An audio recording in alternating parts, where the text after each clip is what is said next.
එදා මහා අදුරු දවසක්. කුසල් බස් එකෙන් බැහැලා යන්න වාහනයක් නැතුව පාළු පාරේ ඇවිදන් ගියා.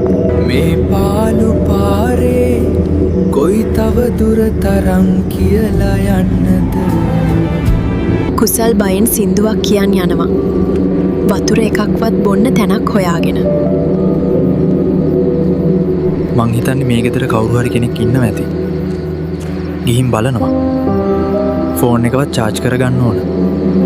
කුසල් කතා කරම වයසක ගෑනු කෙනෙක් දොර ඇරලා එයාට වාඩි වෙන්න කිව්වා. අනේ ආච්චි අම්මේ මට වතුර ටිකක් දෙන්න පුළුවන්ද? වයසක කාන්තාව වතුර ගේන්න ගිය අතරේ කුසල් පාළු ගෙදර ඇතුලේ ටිකක් ඇවිදලා බැලුවා.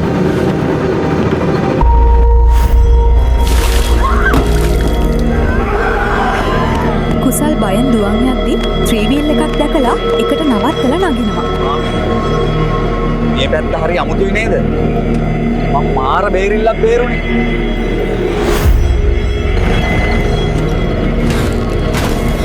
හොල්මනට බය වුණු කුසල් පාර දිගේ දුවන් යද්දි වැටෙනවා.